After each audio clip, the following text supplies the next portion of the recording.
Com a tot aniversari, pel centenari de l'empresa Frigorífics Ferrer també hi va haver pastís i espelmes de celebració, en aquest cas elaborat pel xocolater Lluc Cruselles.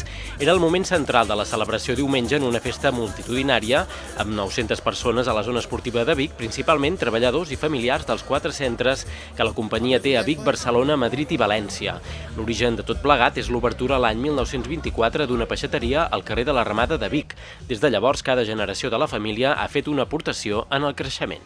I aquí comença la història de la família en el món del peix.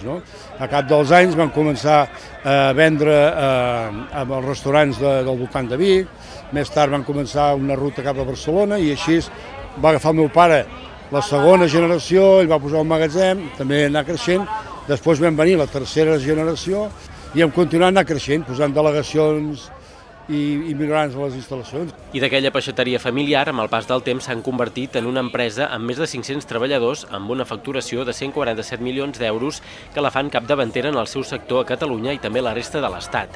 Una fita que remarquen que han aconseguit amb l'esforç de molta gent amb qui feien una foto de família. Som una empresa distribuïdora de peix, sobretot de peix fresc i congelat, però també distribuïm tant gelats frigo com precuinats, com carn congelada, amb moltes ganes, amb molt esforç, no de nosaltres, de la família, sinó de tota l'empresa, sobretot envoltats de molt bons professionals que ens donen ales i empenta i cada vegada que hi ha un projecte nou només falta que diguem, escolteu, ara ha sortit això, però la gent s'hi tira endavant i això doncs, és la gran sort que hem tingut, poder envoltar aquest perfil de gent. Treballar pel creixement forma part de l'ADN de Frigorífics Ferrer.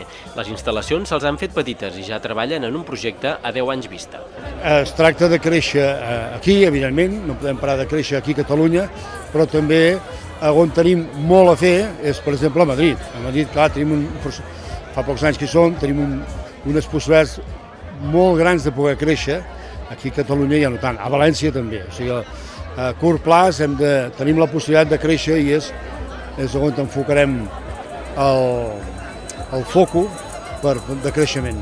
El futur de l'empresa està més que assegurat amb la 4a generació que ja hi està implicada.